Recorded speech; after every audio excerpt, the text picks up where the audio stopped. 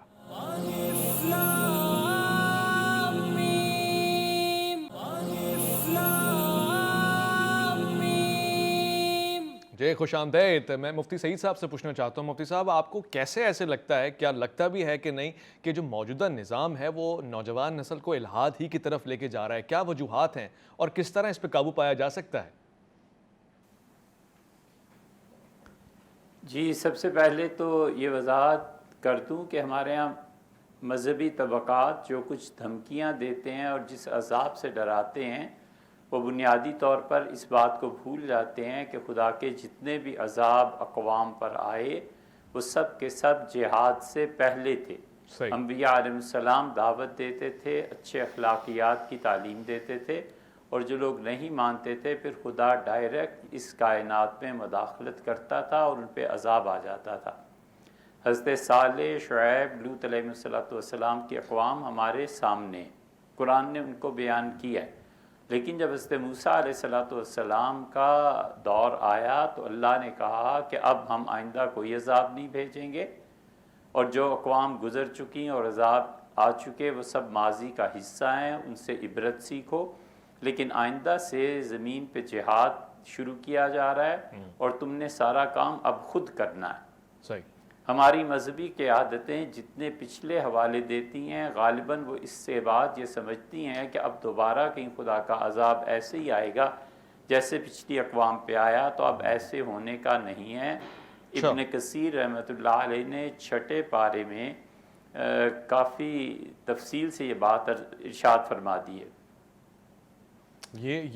اور اس کے بعد اب زمین پہ جو کچھ کرنا ہے، جی اس کے بعد اگر زمین پہ جو کچھ کرنا ہم لوگوں نے خود ہی کرنا ہے۔ ٹھیک ٹھیک، ہم لوگوں نے خود ہی کرنا ہے۔ اب خدا کی طرف سے کوئی عذاب نہیں، قیامت میں پوچھ لیں گے جو انہوں نے اپنی پاک کتاب میں ارشاد فرما دیا۔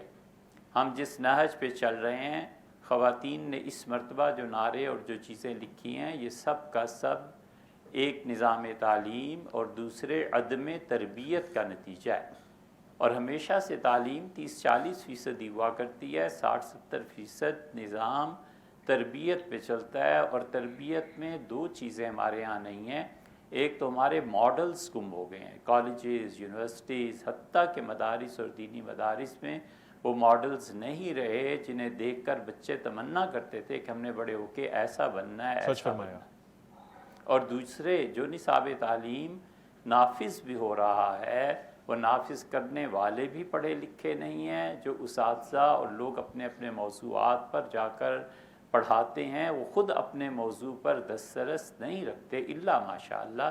تو اس لیے یہ جو اگلا زمانہ آ رہا ہے، ہم سب اور آپ اور ہم سب نہیں ہوں گے، لیکن ہم دیکھیں گے کہ جس قوم میں آج یہ ہے، یہ کل اسی اسلام آباد کے ڈی چوک پہ قرآن رکھ کے چلائیں گے اور ٹھڈے اور نوک پہ جوتے کی قرآن رکھیں گے، ولیعذ باللہ، خدا اس لمحے کے لیے زندہ نہ رکھے، مگر اس کا نتیجہ آئندہ 20-50 سال میں یہی نکلے گا۔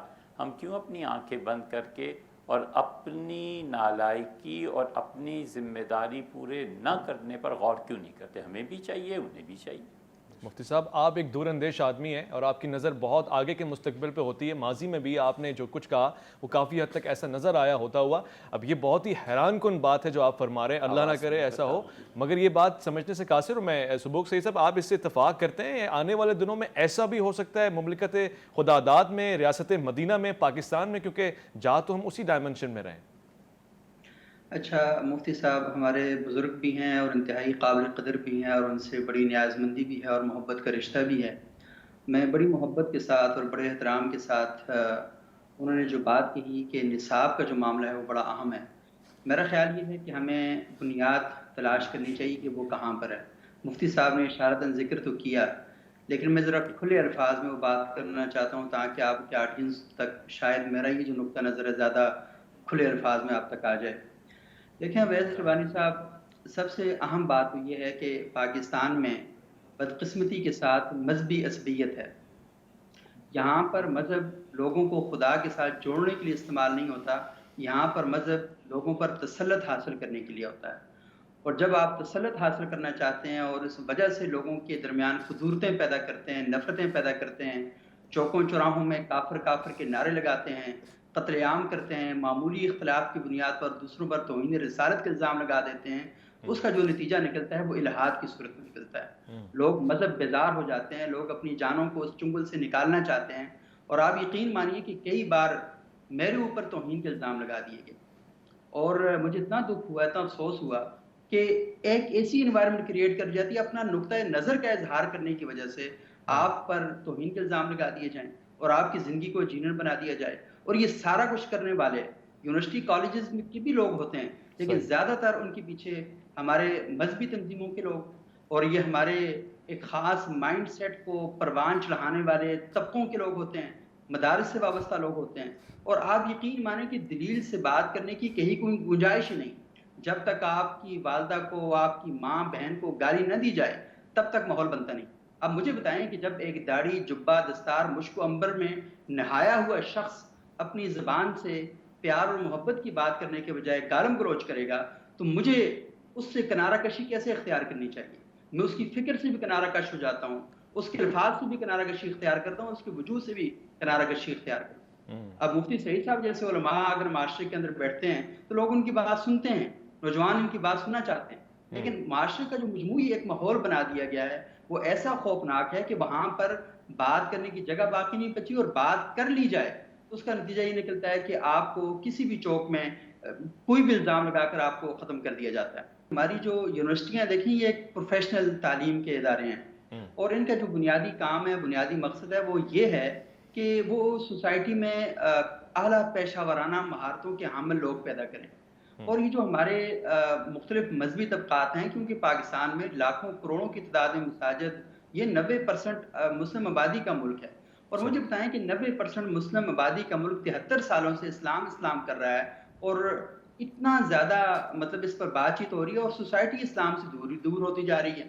اور وہ مطلب ہے کہ پھر خود جو ہمارے اہل مذہب ہیں وہ مطلب کئی واقعات ایسے ہیں، میں 20 سال سے رپورٹنگ کر رہا ہوں، اور خود میرا ایک مذہبی خاندان ہے، میرے والد صاحب عالم دین ہیں، لیکن میں دیکھ رہا ہوں لوگوں کو، ایسا نہیں ہے کہ کوئی یہ کوئی جذباتی موقف ہے اور اچانک سے اختیار کردہ موقف ہے، یہ پورا اس کا تسلسل ہے۔ میری 38 سال عمر ہو گئی ہے، میں لوگوں کو اپنے گھروں کے اندر ادھر ادھر بہت قریب سے دیکھ رہا ہوں، اور مجھے پتا ہے کہ حال چال کیا ہیں، اور اندر کی ایسی چیزیں کہ جو باہر اتنی زیادہ آ ہی نہیں پائی ہیں۔ اچھا، جب تک ہم بڑی حیران غور کن و بات فکر ہے، کر کے ان ساری چیزوں پر نہیں کریں گے تو ویسے بھائی صاحب یہ نہیں ہوگا۔ اور دوسری دیکھیں، تین بڑے امپورٹنٹ فیکٹر ہوتے ہیں، ایک آپ کے والدین ہیں، ایک آپ کے اساتذہ ہیں اسکول کالج یونیورسٹی میں جو آپ کو پڑھاتے ہیں، اور ایک آپ کے مذہبی علماء ہیں، چاہے وہ کسی بھی مذہب کے ہوں۔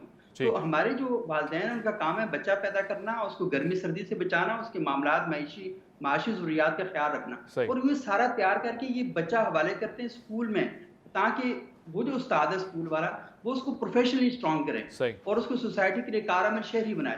اور ہمارے جو مذہبی جو شخصیت ہے، جیسے ابھی مجھ سے پہلے فیصل علی صاحب نے بات کہی کہ وہ جو طالب علم ہے اگر وہ ڈاکٹر بن جاتا ہے تو ڈاکٹر تو میڈیکل کالج میں بنے گا نا، وہاں اسلامیات کا استاد تھوڑی بنے گا، ٹھیک ہے؟ تو وہ ڈاکٹر بنے گا، تو ڈاکٹر بن کے جب وہ مسجد میں جائے گا، چرچ میں جائے گا، گردوارے میں جائے گا، تو وہاں پر اس کا مذہبی رہنما اس کو بتائے گا کہ اب تم نے ڈاکٹر تو بن گئے ہو لیکن معاشرے میں خیر اور فلاح کے لیے کام کرنا ہے۔ تو مجھے بتائیں ڈاکٹر ہماری سوسائٹی میں آ رہے ہیں، لیکن مسئلہ یہ ہے کہ ان کے اندر کلمہ خیر کیوں نہیں آ رہا؟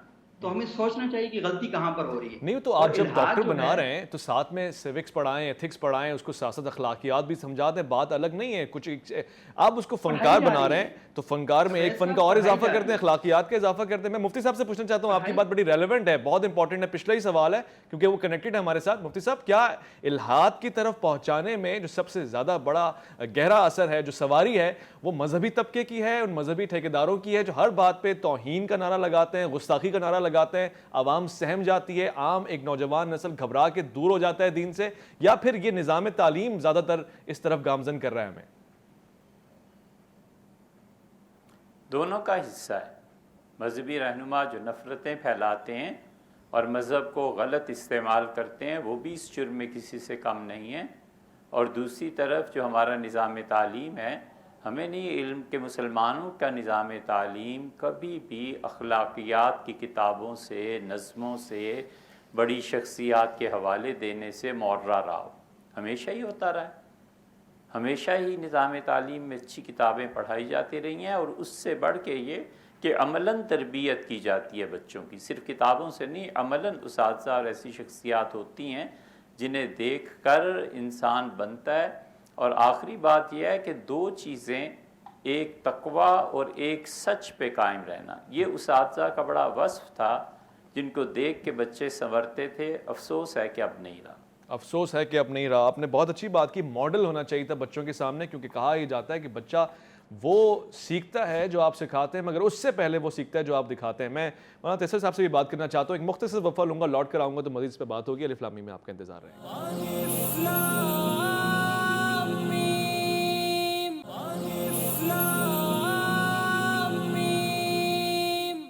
تیسر علی صاحب، آپ کی وہ بات مجھے اب تک ہضم نہیں ہوئی. آپ نے ڈاکٹر کو فنکار بتا دیا، انجینئر بھی فنکار ہے، تو پھر فنکار کیا ہیں؟ وہ عالم دین ہے؟ میرا یہ کہنے کا مقصد تو یہی تھا کہ جیسے یہ دونوں حضرات نے بھی بات کی ہے، تو ٹیچر بڑا وائٹل رول اس میں جو ہے وہ پلے کرتا ہے. جی ہاں، یہ جو ہماری ڈیبیٹ چل رہی ہے، میرے خیال میں یہ کوئی 2-3 فیکٹر سے یہ مسٹری سالو ہوتی نظر نہیں آتی. اچھا. اس سے انٹر ویبڈ تھنگ بیسیکلی. اس میں مثال دیتا ہوں میں آپ کو کہ جو ٹیچرز ہیں، وہ ٹیچر تو ایک رول ماڈل ہوگا نا اس کے لیے، جو بھی اس کو دیکھ رہا ہے، اس کو پڑھ رہا ہے. صحیح. میں ایجوکیشن کے ساتھ کوئی 11 سال سے وابستہ ہوں. پاکستان کے تقریباً ٹاپ نوچیز میں آنا جانا رہا. ماشاءاللہ.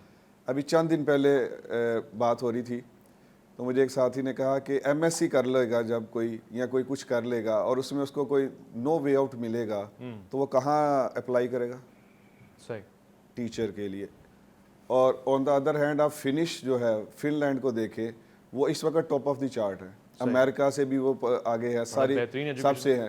اچھا، اس میں اب ہر کوئی ٹیچر نہیں بن سکتا. نہیں بن سکتا.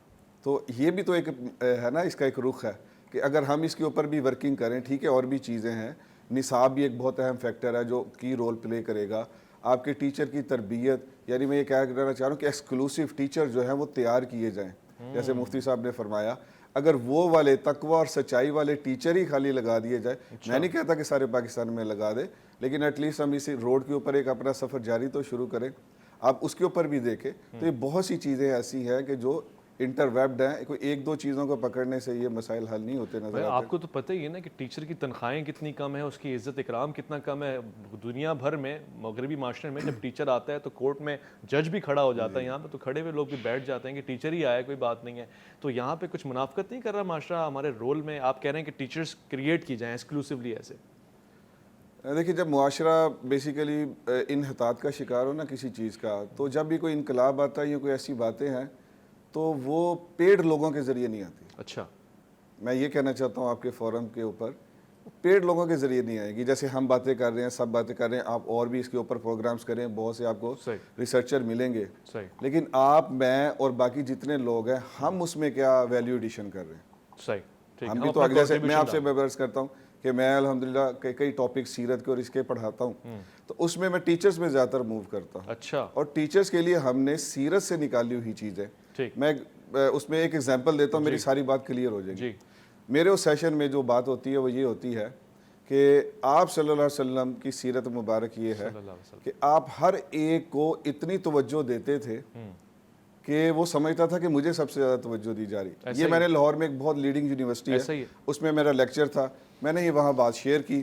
اس کے بعد اس یونیورسٹی کے جو چیئرمین تھے وہ مجھے اپنے روم میں لے گئے، کہتے آپ نے یہ جو بات کی ہے نا، اگر صرف میری یونیورسٹی کے تمام ٹیچر، یہ کیا ہے، ایک لائن ہے نا، کنسنٹریشن، اٹینشن، توجہ، لیکن صرف اس کو لے لے، تو کہتے وہ جھوم رہے تھے. کہتے یار اب ہمارے پاس تو ایک ایسا آفاقی دین ہے کہ اس کی ایک ایک بات جو ہے وہ ریولوشن جو ہے وہ کریٹ کر سکتی ہے. ریولوشن کریٹ کر سکتی ہے. آپ نے یہ بھی کہا کہ انقلاب کبھی بھی پیڈ نہیں آتا، مگر ٹھیک ہے، بہت سے انقلاب ہم نے پیڈ اینڈ اسپانسرڈ انقلاب بھی دیکھے ہیں یہیں کہیں قریب میں. مفتی صاحب سے پوچھنا چاہتا ہوں، مفتی صاحب اب چونکہ یہ بات ہو گئی ہے، اب کوئی سلوشن بتائیے، اگر آپ میری رہنمائی فرمائیں، اس معاشرے کی رہنمائی فرمائیں، کیا کس طرح بچا جائے الحاد سے؟ اس وقت موجودہ دور میں سب سے بڑا ویپن کیا ہو سکتا ہے دفاع کا؟ لوگوں کو ان کے دلائل کا جواب ملنا چاہیے، بڑی محبت کے ساتھ، ٹھنڈے مزاج کے ساتھ سمجھایا جانا چاہیے یہ ہمارے مسلمان بچے ہیں، مسلمان بچیاں ہیں، ہمیں اعلیٰ درجے کا ضبط کر کے ان بچوں کے اعتراضات کے جوابات دینے چاہیے۔ ہم جتنا ان کو رد کریں گے اور جتنا ان کے خلاف بولیں گے، ہم اس ڈسٹنس کو بڑھائیں گے۔ ہمیں چاہیے کہ ایسے سینٹرز قائم کریں، ایسی جگہیں قائم کریں، ایسے اساتذہ درکار ہیں جو خود سے بھی پڑھے ہوئے ہوں۔ مثلاً ان چیزوں میں حضور اقدس صلی اللہ علیہ وسلم کو تنقید کا نشانہ بنایا گیا ہے، تو ایک طریقہ یہ بھی ہے کہ ہم ان لوگوں سے ملیں، ان کے اعتراضات سنیں، ان کے جوابات دیں اور عملی زندگی اپنی ان کے سامنے رکھیں تاکہ وہ جانچیں بھی تو انہیں احساس ہو کہ یہ شخص جو کچھ کہہ رہا ہے اخلاص کے ساتھ کہہ رہا ہے، میری خیر خواہی کے ساتھ کہہ رہا ہے۔ اخلاص سے نکلی ہوئی بات چاہے کافری کی کیوں نہ ہو اپنا رنگ رکھتی ہے۔ بھائی کیا بات ہے، یہ ایک اچھا مشورہ بھی ہو سکتا ہے، اور میں سمجھتا ہوں کہ کافی قابل غور ہے کہ آپ ملیں تو صحیح، بیٹھیں تو صحیح، بات تو کریں، ایکسچینج آف تھاٹس ہو، آپ ان کی سنیں، دو باتیں اپنی سنائیں۔ سبوک صحیح صاحب، تو یہ پھر ایسا کیا جانا چاہیے نا کہ علماء کرام کی نشست بیٹھے خواتین مارچ کے ذمہ دار لوگوں کے ساتھ اور ان سے ان کے حقوق کے بارے میں، تقاضے کے بارے میں سنا جائے، سمجھا جائے، یہ کسی طور سے ممکن نظر آتا ہے آپ کو؟ دیکھیں ویس ربانی صاحب، میں ایک بات آپ کو بتاؤں کہ شاید مفتی صاحب نے بھی ویڈیو دیکھی ہے اور وہ بینر دیکھا ہے، اور مفتی صاحب تک بھی ٹھیک معلومات نہیں پہنچ پائی۔ تو وہ جو بینر تھا جس پر اعتراض کیا جا رہا ہے اور جسے اعانت رسول پر مبنی قرار دیا جا رہا ہے، وہ بینر اصل میں 100 سے زیادہ پوسٹر تھے جن میں مختلف لوگوں نے اپنے ساتھ بیتے ہوئے واقعات کو وہاں اشاروں میں لکھا کہ یہ ہمارے ساتھ ہوا ہے۔ تو وہ بات غلط ہے، اور دوسری جو ویڈیو تھی وہ بھی فیک ثابت ہوئی، اور وہ ہمارے جو رائٹ ونگر ہیں انہوں نے پھیلائی، اور اب جب سے اس ویڈیو کی اصل ویڈیو آ چکی ہے تو خاموشی چھائی ہوئی ہے مکمل طور پر۔ تو میرا خیال یہ ہے کہ ہمیں بات کرنے سے پہلے یہ تحقیق کر لینی چاہیے کہ کیا یہ واقعہ اس طرح ہوا تھا یا نہیں ہوا۔ اور آج آپ کو معلوم ہے کہ کل پشاور ہائی کورٹ نے قاری سعید صاحب کو 8 سالہ بچی کے ساتھ مسجد میں زیادتی کرنے پر سزائے موت دی ہے، اس کا ریپ ہوا مسجد میں۔ تو جو خواتین مارچ میں جو چیزیں اٹھائی جا رہی ہیں وہ ہمارے معاشرے کے اندر ہیں، آپ جتنا بھی بکل مار کر اس کے اوپر چادر بٹھا کے بیٹھ جائیں تو وہ چھپانے سے حقیقت نہیں چھپ سکتی۔ مفتی سعید خان صاحب، سبوک سعید صاحب فرما رہے ہیں کہ یونیورسٹیز کا بڑا کردار نہیں ہے الحاد کی طرف لے کے جانے میں، آپ کے معاشرے کا بڑا کردار ہے، اور نظام تعلیم جو چل رہا ہے وہ اس میں کوئی ایسا کچھ نہیں ہے کہ آپ الحاد کی طرف جا رہے ہیں، وہ تو آپ کو کویسچن کرنا سکھا رہا ہے، سوال کرنا سکھا رہا ہے، تقاضا کرنا سکھا رہا ہے۔ اگر آپ سائنس کو مقدم رکھتے ہیں اس کا مطلب یہ نہیں ہے کہ آپ دین کو پیچھے چھوڑ رہے ہیں۔ آپ کیا کہیں گے اس حوالے سے؟ جی، ان کی رائے ہے، اس کا احترام ضروری ہے، اور بہت فاضل مفکر اور دنیا کو دیکھے بھالے ہوئے ہیں، لیکن ہماری رائے یہ ہے کہ سائنس اور مذہب کی بات نہیں ہے، بات یہ ہے کہ اس سائنس کو جب بغیر مذہب کے تعلیم دی جاتی ہے، پڑھا جاتا ہے، اور اس کے ساتھ ساتھ کوئی اور نظام اخلاقیات کا یا مذہب کا نہیں ہے، چاہے وہ کوئی بھی مذہب ہو، اس مذہب کا نہیں ہے، تو پھر عقل کو علی الاطلاق حکمرانی کو چھوڑ دینا پھر وہ یہ نتائج کو جنم دے گا۔ اور جو بات انہوں نے فرمائی ہے کہ انصاف کا، بالکل ان کی بات 100% درست ہے۔ ہمارے ہاں انصاف کا نظام سرے سے ہے ہی نہیں۔ موجودہ پارلیمنٹ میں جو کچھ ہوا ہے اس کی روشنی میں بھی دیکھا جا سکتا ہے، تو یقیناً، اور سزاؤں کا جہاں تک تعلق انہوں نے مثال ارشاد فرمائی ہے بالکل ہونی چاہیے، لیکن اس میں ذرا سے اضافے کی بات یہ ہے کہ اللہ انسانوں کو سب سے زیادہ سمجھتا ہے، تو اس نے جو سزا مقرر کی ہے بس اس حد تک ہونی چاہیے، اس میں کمی بیشی کرنا یہ مناسب نہیں۔ یہ مناسب نہیں ہے، ٹھیک ہو گیا۔ ایک اچھی قرارداد مجھے آج نظر آ رہی ہے، شاید یہ معاشرے میں موجودہ مسائل کا ایک حل ثابت ہو۔ سبوک صاحب، اب چونکہ میرے پاس 30 سیکنڈز اور 40 اس کے قریب سیکنڈز رہ گئے، میں آپ سے سولوشن لینا چاہ رہا ہوں، ٹھیک ہے؟ آپ اس سے ایگری کریں، ڈس ایگری کریں، مفتی صاحب کی بات سے، میری بات سے، مولانا صاحب کی بات سے، مگر اس کا سولوشن الٹیمیٹلی 10 سال بعد کا، 20 سال بعد کا پاکستان آپ کو کیسا نظر آ رہا ہے؟ ایتھیزم نظر آ رہا ہے، الحاد نظر آ رہا ہے، اسلامی ریاست مدینہ نظر آ رہی ہے، کس طرح دیکھ رہے ہیں آپ؟ اچھا، یہ تو خیر ساری باتیں، مجھے تو کوئی نجومی نہیں ہوں کہ مجھے ان چیزوں کا پتہ چل سکے گا، لیکن جو بات میں کرنا چاہ رہا ہوں یہ ہے کہ دیکھیں، علامہ اقبال نے ایک کیفیت بیان کی تھی اس دور میں، آج سے 100 سال پہلے کی بات ہے۔ انہوں نے کہا کہ اٹھا میں مدرسہ اور خانقاہ سے غمناک، نہ زندگی، نہ محبت، نہ معرفت، نہ نگاہ، میراث میں آئی ہے انہیں مسند ارشاد، زاغوں کے تصرف میں عقابوں کے نشیمن۔ مسئلہ اصل میں یہ ہے کہ جب آپ نے بڑی جگہوں پر چھوٹے قد کے لوگ بٹھا دیے تو وہاں سے پھر پرابلم پیدا ہونا شروع ہوا۔ آپ اگر چاہتے ہیں کہ اپنا نظام تعلیم ٹھیک کریں تو سب سے پہلے مزاج تعلیم ٹھیک کریں، پھر نظام تعلیم اور نصاب تعلیم کی بات کریں۔ آپ کا تعلیمی مزاج ہی نہیں ہے۔ یہ سوسائٹی جن بنیادوں پر کھڑی ہوئی ہے اس سوسائٹی، اس میں یہاں کہیں نظر نہیں آتا کہ کوئی ایسا رنگ ہو کہ کسی کو قبول کرنا ہے، کسی کو آرام سے سننا ہے، نئے سوالات کو اپریشیٹ کرنا ہے۔ یہاں پر ہر نیا سوال کرنے والا بندہ تان و تشنیع کا نشانہ بن جاتا ہے۔ تو جب تک آپ یہ چیزیں نہیں کریں گے سوسائٹی میں چیزیں بہتر نہیں ہوں گی۔ الحاد کو اتنا بڑا مسئلہ نہیں ہے، بڑے بڑے علماء نے الحاد پر لکھا ہوا ہے، جواب بھی دیے ہوئے ہیں، اور ساتھ ساتھ نئے سوالات بھی پیدا ہوتے جا رہے ہیں۔ تو یہ کوئی اتنی ٹینشن والی بات نہیں ہے۔ چلے ٹھیک ہے، آپ بلکہ الحاد پر جو بڑی کتابیں میں نے دیکھی ہیں، مناسب ہے بڑی جو کتابیں دیکھی ہیں وہ علماء کی لکھی ہوئی، مدرسوں کے فارغ لوگوں کی لکھی ہوئی ہیں۔ اور ابھی بھی جن لوگوں کو پھانسی کی سزا ہوئی وہ مدرسے کے فارغ ہیں، یونیورسٹی کالج کے فارغ نہیں ہیں۔ اس سے اتفاق کرتا ہوں، ٹھیک ہے، مگر چونکہ آپ نے بیچ میں فرمایا مولانا صاحب الحاد کوئی بڑی چیز نہیں ہے، ہو رہا ہے ہونے دیں، کوئی ایسی کوئی چیز تو نہیں ہے، خطرہ تو نہیں ہے کوئی؟ نہیں، میرا یہ کہنے کا مطلب نہیں ہے، میں کہتا ہوں یہ اتنا کوئی بڑا مسئلہ نہیں ہے۔ یہی میں کہہ رہا ہوں، بڑے بڑے ہمارے علماء 10 سال تک ملحد رہنے کے بعد واپس آ گئے۔ مفتی صاحب آپ رہنمائی فرمائیں، سبق صاحب کہہ رہے ہیں الحاد کوئی اتنا بڑا مسئلہ نہیں ہے کہ آپ ایک باقاعدہ پروگرام کر رہے ہیں، بڑے بڑے لوگ واپس بھی آتے ہیں، یو ٹرن بھی لیتے ہیں، کیا کہیں گے؟ یو ٹرن لیتے ہیں، یقیناً اللہ تعالیٰ جسے بھی ہدایت دے، لیکن ہمارا خیال ہے کہ الحاد اس وقت بہت بڑا مسئلہ ہے۔ چلو جی، بہت شکریہ، انتہائی شکر گزار ہوں میں مفتی سعید خان صاحب کا، آپ کی قیمتی آراء کا۔ میں شکر گزار ہوں صدوق سعید صاحب آپ کا، آپ کی خصوصی توجہ کا، اور علامہ مولانا تیسر صاحب کا بھی بہت شکر گزار ہوں۔ عزیزان آپ کا بھی بہت زیادہ شکر گزار ہوں میں، آپ نے قیمتی راہ سے آگاہ کیا، سمجھا بھی، توجہ کے ساتھ پروگرام کو غور سے سنا۔ بہت مشکل دقیق ٹاپک تھا، عام طور سے بچوں کو، نوجوان نسل کو اس سے کوئی سروکار نہیں ہے، مگر الٹیمیٹلی اسی سے جا کے تصادم ہوتا ہے اور یہیں پہ آپ کو فیصلہ کرنا پڑتا ہے، دینیات کو سمجھنا ہے یا الحاد میں ملوث ہو جانا ہے، یا پھر آپ کو پتہ ہی نہیں ہوتا اور غیر ارادی طور سے آپ اس کا شکار ہو جاتے ہیں۔ اپنا آپ نے خیال رکھنا ہے، انتخاب آپ نے کرنا ہے، نظام تعلیم کس طرح سے ہونا چاہیے، اور پھر مزاج تعلیم آج ایک بہت ہی پیاری چیز سیکھنے کو ملی، وہ کس طرح کا ہونا چاہیے، انتخاب آپ نے کرنا ہے، خود سے آپ نے فیصلہ کرنا ہے، اور اپنا ہی نہیں بلکہ اپنے معاشرے کا بھی فیصلہ آپ نے کرنا ہے۔ آپ میں سے ہر کوئی نگہبان ہے اور ہر کوئی جواب دے۔ اپنا بہت خیال رکھیے گا، اپنے سے بڑھ کے خیال رکھیے گا ملک پاکستان کا، اللہ کے فرمان کا، اللہ کی امان۔